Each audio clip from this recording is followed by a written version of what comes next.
all of this he's promised to do through us. So it's not so much about us doing it as being willing and saying, yes, Lord, I'll do this. Help me.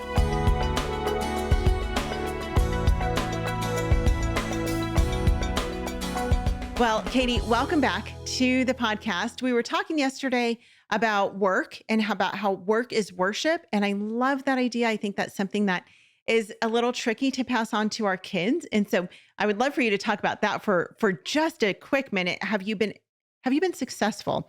I find this difficult sometimes with my girls. My girls are not huge complainers, but I also don't think that they're like, yay, work.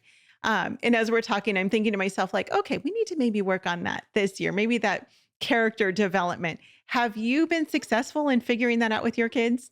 Well, Yvette, our kids are ages 9 to 18 right now. So I think we're at different points of success, depending Yeah. on who we're talking about.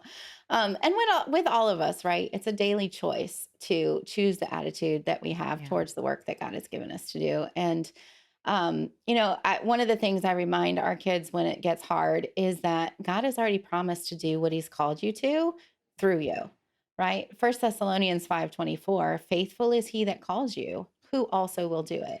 And so if this is something God has called you to do for our children, obeying our parents, helping with family responsibilities as we get older, right? Your actual purpose and calling in life, your job, your career, your vocation, the way you're going to impact people in the world, all of this he's promised to do through us. So it's Mhm. not so much about us doing it as being willing and saying, yes, Lord, I'll do this. Help me do it through me because he's promised to. And so, with our kids, I think we're at varying stages, very quick to say yes if they have specific instructions. We're still working on the self-motivated part of seeing what needs to be done.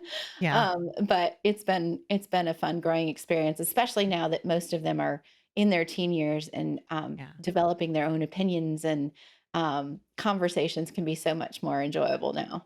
Yeah. Yeah. I think one of the greatest things as a parent is when your kids start taking the initiative to do things without being asked. And my youngest did that recently. And my girls sometimes do that. We've actually at times worked that into our daily schedule where I will actually put on their schedule initiative. Every day you need to take initiative, but that's not really taking initiative if I'm telling them that they have to take initiative, but I'm trying to train them. And It recently my develops a youngest habit. daughter, it is a habit. It is a habit.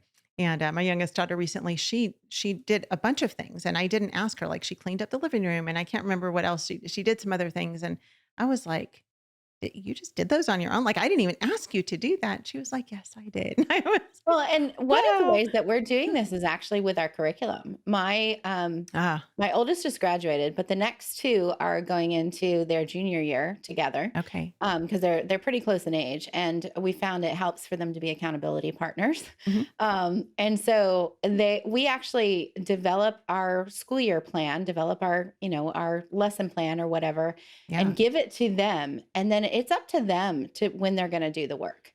Right. Some of them think better in the morning. Some of them think better in the afternoon. Some of them have differing responsibilities around the house or as they start to look for jobs in the community and things like that. And so it's up to them. And we check in periodically, daily if necessary, but definitely weekly with them. Where are you on your schoolwork? Are you going to be done by the end of the semester with what you've been given? But, in terms of actually doing the work, doing the lessons, reading the books, doing the reports, things like that's on them when they're going Yeah. to do that and check it off. And in that, we are instilling in them this independence, right? And Mhm. this autonomy of like, I'm not going to be able to follow them around to college classes and say, Right. did you do that yet? And starting to train them for adult work. And that's been working pretty well for the last couple of years. Homeschool Insights is sponsored by CTC Math. If you're looking for a great online math program, visit ctcmath.com and try it for free. For more great homeschool inspiration and resources, listen to the Schoolhouse Rocked podcast every Monday, Wednesday, and Thursday.